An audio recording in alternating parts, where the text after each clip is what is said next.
లోకేష్ గారు చెప్తాడు పోలీస్ యంత్రాంగం పనిచేస్తుంది, అలాంటి పోలీసులు మాత్రమే కీలకమైన పదవుల్లో ఉంటారు. పోలీస్ యంత్రాంగంలో ఉన్న అందరినీ అనడం నేను ఒక భాగం కీలకమైన పదవుల్లోకి పోస్ట్ చేయబడిన వారు రెడ్ బుక్ లో ఉన్నటువంటి అంశాలను మాత్రమే ఇంప్లిమెంట్ చేసేటటువంటి ఒక విచిత్రమైనటువంటి అరాచకమైనటువంటి పాలనని వాళ్ళ రాష్ట్రంలో కొనసాగించేటటువంటి పరిస్థితి చేస్తున్నారు. ఇది మానవ సమాజానికి మంచిది కాదు, ఈ రాష్ట్ర ప్రజలకు అంతకంటే మంచిది కాదు అనేటువంటి విషయాన్ని ఈ సందర్భంగా నేను చెప్పదలుచుకున్నా. దాంతో పాటు ఇంకొక విషయాన్ని దృష్టికి తీసుకురావాలి ప్రజలకి. 11వ తారీఖు అంటే నిన్నగాక మొన్న ఒక విచిత్రమైన కేసు క్రైమ్ రిజిస్టర్ చేశారు. దానిలో హైయెస్ట్ సెక్షన్ 307. చాలా చిత్రమైన కేసు. ఈ కేసులో ముద్దాయిలు ఎవరంటే సాక్షాత్తు మాజీ ముఖ్యమంత్రి జగన్మోహన్ రెడ్డి గారు, 2 IPS ఆఫీసర్స్, ప్రభుత్వంలో పనిచేసిన వాళ్ళు. జగన్మోహన్ రెడ్డి గారి ప్రభుత్వంలో కాదు పనిచేసిన వీళ్ళు, చంద్రబాబు నాయుడు గారి ప్రభుత్వంలో కూడా పనిచేశారు, రాజశేఖర రెడ్డి గారి ప్రభుత్వంలో పనిచేశారు, అంతకుముందు ప్రభుత్వంలో కూడా పనిచేశారు. దానిలో సునీల్ కుమార్ గారు మేము రాగానే వచ్చిన అతను కాదు, IPS మేమేలా, Indian police service. Jaganmohan Reddy గారు ఇవాళ IPS, అంతకుముందు కూడా పనిచేశాడు చంద్రబాబు నాయుడు గారి ప్రభుత్వంలో కూడా ఆఫీసర్. అలాగే PSR ఆంజనేయులు గారు రాజశేఖర్ గారు టైంలో పనిచేశారు, చంద్రబాబు నాయుడు గారి టైంలో నాకు బాగా గుర్తు కమిషనర్ ఆఫ్ విజయవాడ, చంద్రబాబు నాయుడు గారి టైంలో గుంటూరు ఎస్పీగా పనిచేశారు. చాలా పేరు ప్రఖ్యాతులు సంపాదించారు. లా అండ్ ఆర్డర్ విషయంలో చాలా గట్టిగా ప్రవర్తించేటటువంటి వ్యక్తి అని ఆ రోజున చంద్రబాబు నాయుడు గారి ప్రభుత్వంలో కూడా కొనియాడబడినటువంటి వ్యక్తి. దాంతోపాటు మరొక పోలీస్ ఆఫీసర్, దాంతోపాటు మన Guntur medical GGH superintendent, superintendent ఇప్పుడు రిటైర్డ్ అయ్యారు ప్రభావతి గారు. వీళ్ళ 5గురిని పెట్టి 307 అండ్ అదర్ సెక్షన్స్ వేసి కేసు బుక్ చేశారు. ఏమిటి దీని కేసుకు గల కారణాలు ఏంటి, ఎందుకు బుక్ చేశారు? నేను చాలా స్పష్టంగా చెప్తున్నా. ఇది చంద్రబాబు నాయుడు గారు, లోకేష్ గారు అని పేరేంటి రాజు గారు, RRR ముగ్గురు కలిసి కుట్ర చేసి జగన్మోహన్ రెడ్డి గారిని ఇబ్బంది పెట్టాలి, జగన్మోహన్ రెడ్డి గారి మీద కూడా 307 కేసు వేసి ఒక వికృతమైన ఆనందాన్ని పొందాలి అనేటువంటి కుట్రతో ఈ కేసుని మొన్న 11వ తారీఖున రిజిస్టర్ చేశారు. ఎప్పుడు క్రైమ్ జరిగింది? అకార్డింగ్ టు దెమ్ 2001లో. మీ అందరికీ గుర్తుండే ఉంటుంది, బహుశా మర్చిపోయి ఉండొచ్చు కొంతమంది కాలానుగుణంగా. ఈ RRR రాజు గారు పూర్వం మా పార్టీనే, వైసీపీ పార్లమెంటు సభ్యులు నరసరావుపేటకి నరసాపూర్కి ఫ్యాను గుర్తు మీద గెలిచాడు. జగన్మోహన్ రెడ్డి గారే బీఫామ్ ఇచ్చారు. గెలిచిన తర్వాత మాతో విభేదించాడు. చంద్రబాబు నాయుడు గారి చెంతకు చేరాడు. ఆయన డైరెక్షన్లో హైదరాబాద్లో కూర్చుంటాడు, ఢిల్లీలో కూర్చుంటాడు, ఒక ఛానల్ని హైర్ చేసుకున్నాడు. రోజు జగన్మోహన్ రెడ్డి గారిని తిట్టడం, దూషించటం, వైసీపీ నాయకులు దూషించటం. ఏ స్థాయిలో దూషించాలంటే వాడు వీడు వెధవ సన్నాసి ఈ రకంగా రోజు రెచ్చగొట్టే కార్యక్రమాలే, భయంకరంగా రెచ్చగొట్టే కార్యక్రమాలు, సంఘ విద్రోహ శక్తుల్ని రెచ్చగొట్టే ప్రయత్నాలు చూసిన తర్వాత అకార్డింగ్ టు లా, చట్ట ప్రకారం ఆయన మీద కేసు రిజిస్టర్ చేశారు. కేసు రిజిస్టర్ చేసిన తర్వాత whether it is false or right, ఆయన according to him false case అన్నాడు. ఎస్, ఫాల్సా కాదా ప్రజలందరికీ తెలుసు. ఆయన ఎంత బాగా రెచ్చగొట్టాడో టీవీలో మాట్లాడుతూ, ఒక ఛానల్ లాగా పెట్టుకుని దానిలో రోజు ఈ టైంకి వస్తాడు, తిడతాడు. అప్పుడు దెన్ సీఎం గౌరవనీయులైనటువంటి జగన్మోహన్ రెడ్డి గారిని విచ్చలవిడిగా మాట్లాడు, పొట్టోడు అంటాడు, అది అంటాడు, ఇది అంటాడు, దొంగ అంటాడు, ఇది అంటాడు, ఇష్టం వచ్చాడు మాట్లాడాడు. కేసు రిజిస్టర్ చేసిన తర్వాత అది ఫాల్సా జెన్యూనా that will be decided before the honourable court. చెయ్యాలంతే. ఆయన ఫాల్స్ అనుకుంటాడు, నా మీద కేసు పెడితే నేను ఫాల్స్ అనుకుంటా, ఆయన మీద కేసు పెడితే ఆయన ఫాల్స్ అనుకుంటాడు. ఆ కేసులో సిఐడి వెళ్ళి అరెస్ట్ చేసి తీసుకొచ్చి కోర్టులో ప్రొడ్యూస్ చేశారు. ఇది జరిగింది. అరెస్ట్ చేసిన తర్వాత ఎప్పుడు కోర్టులో ప్రొడ్యూస్ చేయాలి? Within 24 hours. వితిన్ 24 hours ఆయన ప్రొడ్యూస్ చేశారు. ప్రొడ్యూస్ చేసినప్పుడు జనరల్గా చాలామందికి తెలియకపోవచ్చు, ఈ criminal procedure code, IPS, IPC తెలియకపోవచ్చు. ఎప్పుడైతే ఒక ముద్దాయిని ఏ కేసులో అయినా అరెస్ట్ చేసినప్పుడు 24 గంటల్లో అందుబాటులో ఉన్న కోర్టులో కానీ కన్సర్న్ కోర్టులో కానీ హాజరుపరచాలి. అది రాజ్యాంగం, క్రిమినల్ ప్రొసీజర్ కోడ్, దాని ప్రకారం హాజరుపరిచారు. హాజరుపరిచినప్పుడు జనరల్గా ఆ మ్యాజిస్ట్రేట్ ఒక మాట అడుగుతాడు ముద్దాయిని, ఏమండి పోలీసు వారు మిమ్మల్ని ఏమైనా ఇల్ ట్రీట్ చేశారా అని అడుగుతారు. అడిగినప్పుడు ఇల్ ట్రీట్ చేయలేదండి అని చెప్పొచ్చు. ఇల్ ట్రీట్ చేస్తే ఇల్ ట్రీట్ చేశారు అని చెప్పొచ్చు. ఇల్ ట్రీట్ చేశారంటే ఎమ్మటే కాగితం తీసుకుని మ్యాజిస్ట్రేట్ గారు రాస్తారు. ఏం ఇల్ ట్రీట్ చేశారు? మిమ్మల్ని కొట్టారా, తిట్టారా, ఏం చేశారు, హౌ ఏ రకంగా ఇల్ ట్రీట్ చేశారని చెప్తారు. నన్ను కొట్టారండి, నన్ను తిట్టారంటే దట్ ఇస్ డిఫరెంట్. నన్ను కొట్టారండి అంటే ఎమ్మటే నీరెస్ట్ హాస్పిటల్కి పంపిస్తారు. కొడితే గాయాలు ఉండాలి కదా అని. ఈ రాజుగారు కూడా నన్ను ఇల్ ట్రీట్ చేశారండి, నన్ను కొట్టారండి అని చెప్పారు. ఎవరు కొట్టారు చెప్పలా, గుర్తు తెలియని వ్యక్తులు ముసుగులు వేసుకుని కొట్టారని చెప్పాడు. అది ఆయన చెప్పింది కక్షతో. ఎమ్మటే జీజీహెచ్కి రిఫర్ చేశారు. జీజీహెచ్లో ఎగ్జామిన్ చేశారు. ఎగ్జామిన్ చేసేటప్పుడు కూడా ఏమిటి మీకేమి ఏం జరిగింది అనేది ఇక్కడ కొట్టారండి, నన్ను ఈ రకంగా పలానోళ్ళు అని చెప్పాలి కదా, గుర్తు తెలియని వ్యక్తులని చెప్పేశాడు. అది నోట్ చేసుకున్నారు, కోర్టులో నోట్ చేసుకున్నారు, మ్యాజిస్ట్రేట్ గారు జీజీహెచ్లో నోట్ చేసుకున్నారు. They have given a certificate. అది చాలదు, ఇది అన్యాయం అని చెప్పేసి సుప్రీంకోర్టుకు వెళ్ళాడు. సుప్రీంకోర్టు వాళ్ళు హైదరాబాద్లో ఉన్న మిలిటరీ కోర్టుకు రిఫర్ చేశారు. అక్కడికి వెళ్ళాడు, అక్కడ కూడా సర్టిఫికేట్ తీసుకున్నాడు. తర్వాత ఆయనకి బెయిల్ వచ్చింది. ఇది జరిగినటువంటి అంశం. ఇది జరిగిన నెల అవుతుంది, 3 years అవుతుంది. 3 yearsలో అప్పుడు ఆ తర్వాత చాలా there are so many options. నువ్వు ప్రైవేట్ కంప్లైంట్ వేసుకోవచ్చు, ఓకే, నీకు అన్యాయం జరిగింది అనుకుంటే ప్రైవేట్ కంప్లైంట్ వేసుకునే ప్రొవిజన్ సిఆర్పిసిలో ఉంది. నువ్వు ప్రైవేట్ కంప్లైంట్ వేసుకోవచ్చు, విభిన్న ఫామ్స్లో నువ్వు ఫైట్ చేయొచ్చు. అవేం చేయలే. ఇప్పుడు దాకా కాముగా ఉన్నాడు. గవర్నమెంట్ వచ్చింది, జగన్మోహన్ రెడ్డి గారు ముఖ్యమంత్రిగా దిగిపోయారు, చంద్రబాబు నాయుడు గారు ముఖ్యమంత్రిగా అయ్యారు. మళ్ళా ఈయన ఉండి శాసనసభ్యుడిగా తెలుగుదేశం పార్టీని గెలిచాడు. కక్ష సాధింపు. ఏం చేయాలి ఇప్పుడు? జగన్మోహన్ రెడ్డి గారిని ఏదో ఒక విధంగా కేసులో ఇరికించి ఆయన మీద కక్ష సాధింపు చర్యలు చేయాలనేటువంటి ఉద్దేశంతో పోయిన మాసం 11వ తారీఖున పంపించాడు ఒక మెయిల్. ఇవాళ నేను చూశాను, ఆయన మళ్ళా మాట్లాడుతున్నాడు. నిన్న సుధాకర్ రెడ్డి గారు ఇక్కడే ప్రెస్ మీట్ పెట్టి చెప్పారు, 11వ తారీఖున కంప్లైంట్ ఇచ్చి మెయిల్లో గుంటూరు ఎస్పీకి పంపిస్తే 10వ తారీఖునే లీగల్ ఒపీనియన్కి పంపించినట్టు రాసుకున్నారు. ఫ్యాబ్రికేటెడ్. ఆయన 11వ తారీఖు మెయిల్లో పంపించాడు, 10వ తారీఖునే వీళ్ళు రిఫర్ చేశారు. ఏంటిది అంటే ఒక ప్లాట్, ఒక ప్రీ ప్లాన్డ్గా చంద్రబాబు నాయుడు గారు లోకేష్ గారు చెప్పడం, ముందే పంపించడం, టకటక పంపించేటువంటి కార్యక్రమం చేయటం. నేను 11వ తారీఖు, నేను 10వ తారీఖుని పంపించాను, పొరపాటున 11వ తారీఖు అని మా అసిస్టెంట్ దాని మీద నెంబర్ వేశాడు అని ఇందాక ఎక్కడో ప్రెస్ మీట్లో చెప్తున్నాడు. మెయిల్లో ఉంటుంది కదా ఎప్పుడు రిసీవ్ అయింది, 11వ తారీఖునే రిసీవ్ అయినట్టుగా మెయిల్లో చాలా స్పష్టంగా ఉంటుంది. ఏమైనా జామ్ అయిపోయిందా? 10వ తారీఖుని పంపిస్తే నువ్వు మెయిల్ దొరికిపోయావు. నువ్వు దొరకడం కాదు బాబు, పోలీస్ ఆఫీసర్లు కూడా దొరికిపోయారు.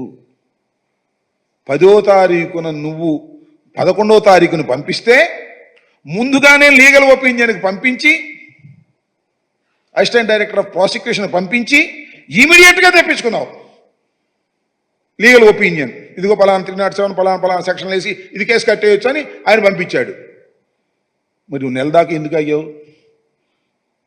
11వ తారీఖుని ఎందుకు రిజిస్టర్ చేశారు పోలీసు అధికారులు? నేను అడుగుతా ఉన్నా, పోలీసు అధికారులను అడుగుతా ఉన్నా, ఆ కన్సర్న్ ఆఫీసర్స్ని ఎందుకు 1 month డిలే చేశారు? ఎఫ్ఐఆర్ మీకు చేరిన తర్వాత 1 month ఎందుకు డిలే చేశారు? ఎందుకు చేశారో మాకు తెలుసు. మాట్లాడుకున్నారు, జగన్ గారి మీద కేసు పెడదామా, రాంబాబు గారి మీద కేసు పెడదామా, ఎవరి మీద కేసు పెడదాం అని లోకేష్ గారు, చంద్రబాబు నాయుడు గారు, రాజు గారు 1, 2 సార్లు 3, 4 సార్లు ఆలోచించుకున్నారు. పైనుంచి కింద దాకా యంత్రాంగాన్ని సమాయత్తం చేసుకున్నారు. 11వ తారీఖుని కేసు రిజిస్టర్ చేశారు. ఏమిటి అన్యాయం అని అడుగుతా ఉన్నా. ఇది రెడ్ బుక్ అమలు చేయటమా లేక లా అండ్ ఆర్డర్ను కాపాడటమా? ఒక్కసారి ఆలోచించవలసిందిగా నేను ఈ సందర్భంగా రాష్ట్ర ప్రజానీకాన్ని కోరుతున్నా. దానితో పాటుగా పోలీసు అధికారుల్ని కింద నుంచి పైదాకా నేను ఒకటే చెప్పదలుచుకున్నా, పరిశీలించుకోండి. ఫాల్స్ కేసులు మీరు పెడుతున్నది ఎవరి మీద? రాష్ట్ర మాజీ ముఖ్యమంత్రి మీద. అంతేకాదు 2 ఐపీఎస్ ఆఫీసర్ల మీద, మీలాగా ఐపీఎస్ చదువుకొని మెరిట్లో వచ్చినటువంటి వ్యక్తుల మీద, ఒక డాక్టర్ మీద, మహిళా డాక్టర్ మీద మీరు కేసులు పెడుతున్నారు. ఎవరి ప్రోద్బలం? న్యాయం అయితే పెట్టండి, తప్పలేదు. If it is genuine, we have to register the case against anybody, no problem at all. Political ప్రెషర్కు మీరు లోనై కేసులు పెడితే అయిపోదు అప్పుడే కథ. చాలా కథ ఉంటుంది. కాలం గిర్రె తిరిగి వస్తుంది. 5 సంవత్సరాల్లో నెల 15 రోజులు అయిపోయింది.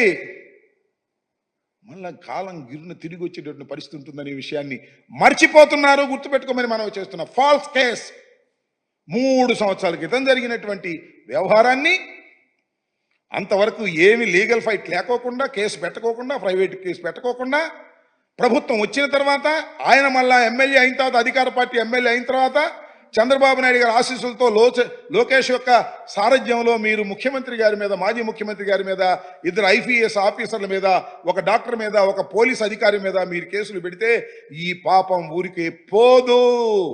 ఇదే కబళించి వేస్తుంది. గుర్తుపెట్టుకోమని మనం చేస్తున్నా.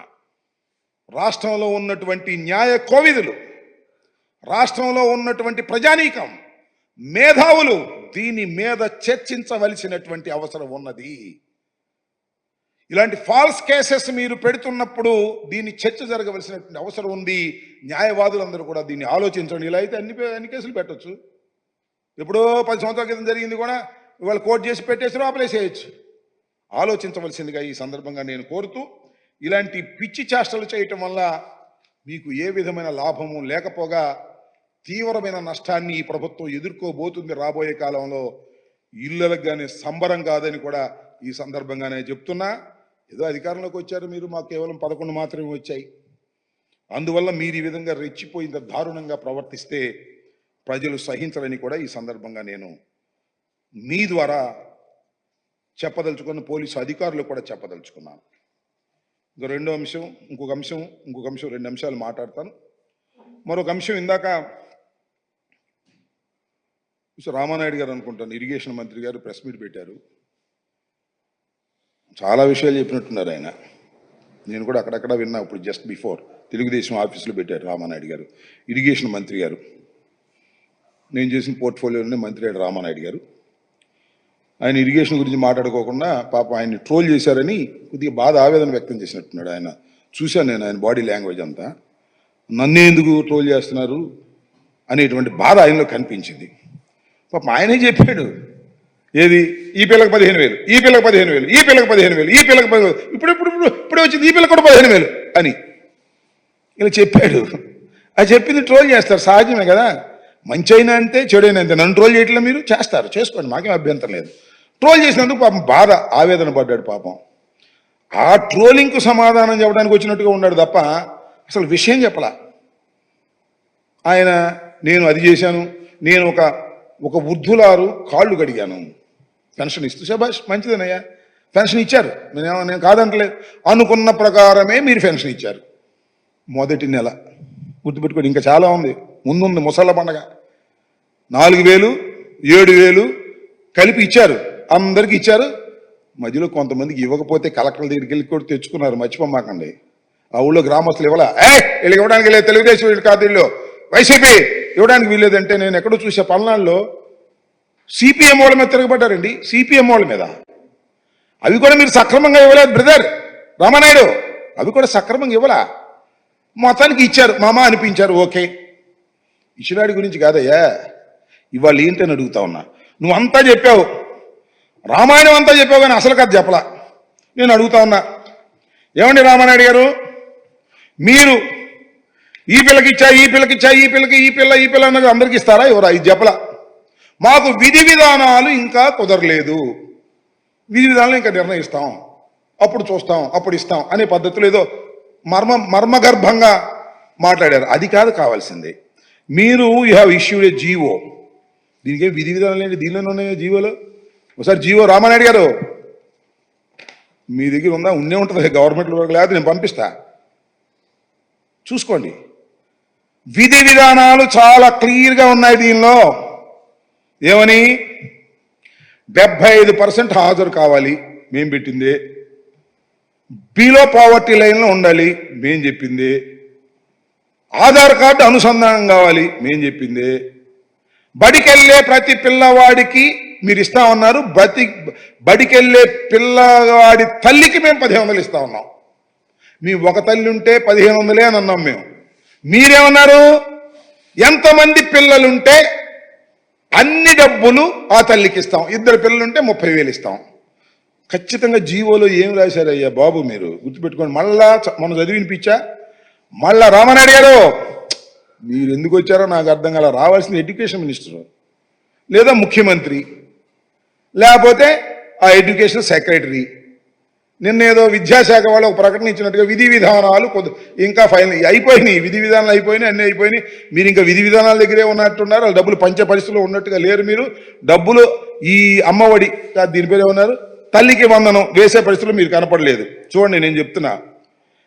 As a part of government assured flagship program, the government under Talliki Vandanam scheme is providing financial assistance of rupees 15,000 for annum to each mother or recognized guardian who is below poverty line household and sending their children to schools, colleges, that is from class 1st to 7th.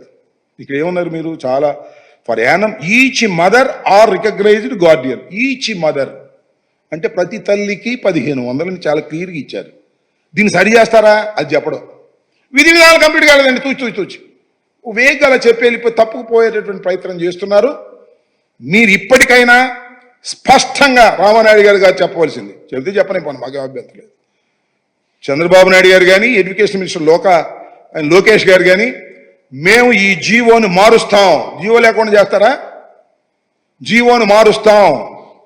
ప్రతి తల్లికి కాదు, ప్రతి విద్యార్థికి, స్కూల్కి వెళుతున్న ప్రతి విద్యార్థికి 1500 చొప్పున ఎంతమంది పిల్లలు వెళుతుంటే అన్ని 15,000 మేము ఇస్తాము అని చెప్పి మీరు మార్చిన రోజునే మిమ్మల్ని నమ్మశక్యం అవుతుంది తప్ప, లేకపోతే మీరు బుడవ కొడుతున్నట్టు అర్థమైంది. ఇది సింపుల్. దీన్ని మీరు చెప్పుకోకుండా మేమేదో అది చేసాం, ఇది చేసాం, 4,000 ఇచ్చాం, 7,000 ఇచ్చాం, ఇచ్చారు, ఓకే. ఇసుక కూడా ఇస్తున్నారు, బ్రహ్మాండమైన ఇసుక. ఉచిత ఏంటది? ఉచిత ఇసుక ఇక్కడ అమ్మబడును. ఏంది ఇది? ఉచితమైన ఇసుక ఇక్కడ అమ్మబడును. ఎంతకు అమ్ముతారు? 1,300 రూపాయలు టన్ను ఉచిత ఇసుక. ఉచితమైన ఇసుకను అమ్ముతారంట వాళ్ళు. ఇది మీ పరిపాలన. ఇది ఒకసారి మీరు గుర్తుపెట్టుకోమని కూడా ఈ సందర్భంగా మనవి చేస్తున్నాను. ఇప్పటికైనా నేను ఈ ప్రభుత్వాన్ని చాలా స్పష్టంగా అడుగుతా ఉన్నా, ఈ జీవోను మారుస్తారా లేదా? విధి విధానాలు కంప్లీట్గా ఉన్నాయి దీనిలో.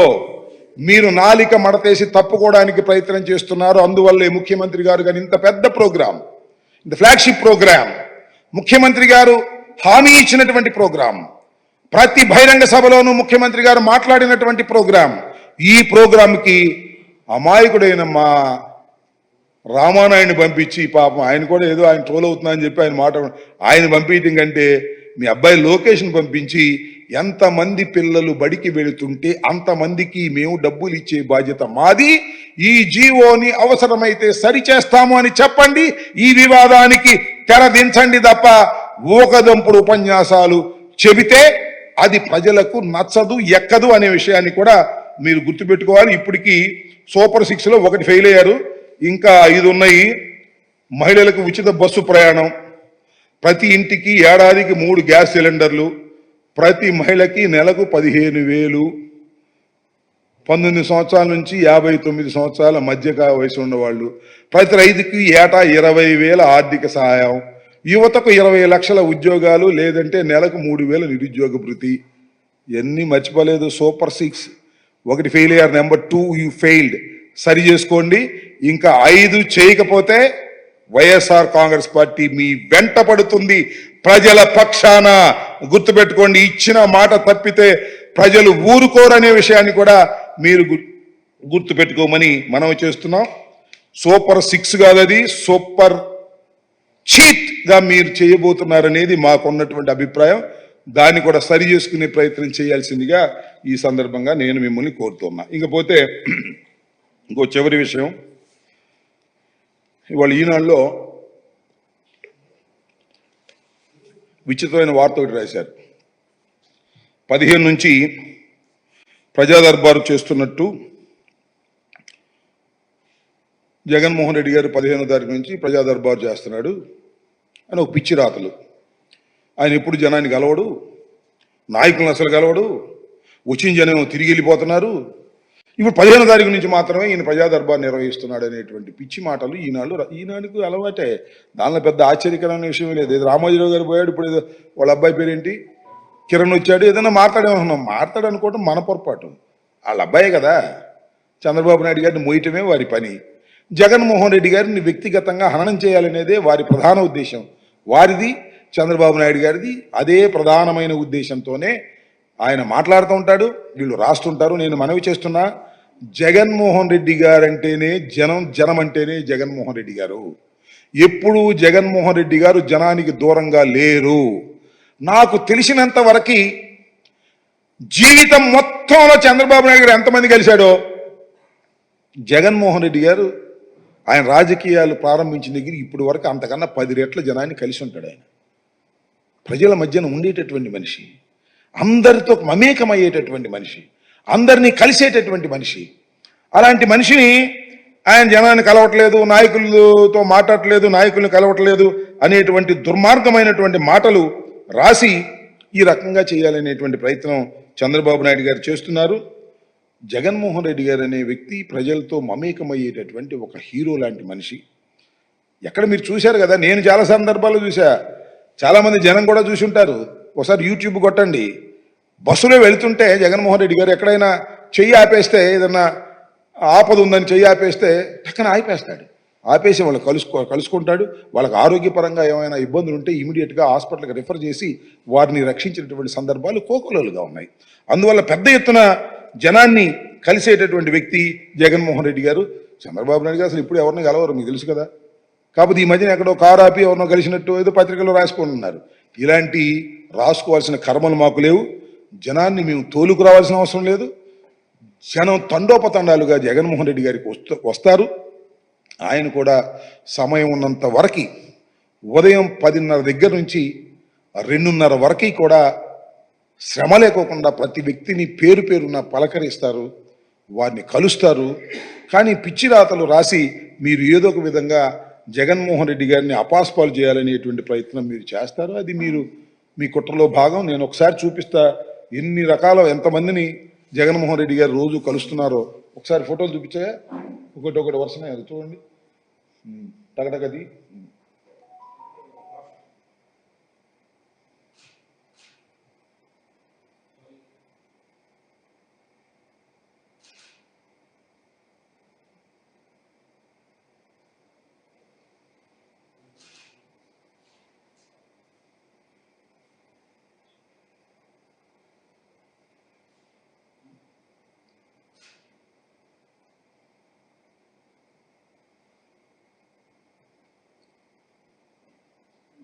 సామాన్యుల్ని నాయకుల్ని రోజు కలుస్తూనే ఉంటారు. అయితే వచ్చిన ప్రాబ్లం ఏంటంటే ఎంతమందిని కలిసినా ఇంకా మిగిలిపోయి ఉంటారు. ఎందుకంటే తండోపతండాలుగా జగన్మోహన్ రెడ్డి గారి దగ్గర ప్రజాకర్షణ కలిగినటువంటి వ్యక్తి, జనం మధ్యలో ఉండేటువంటి వ్యక్తి, ప్రజానాయకుడు. Is not a manipulator.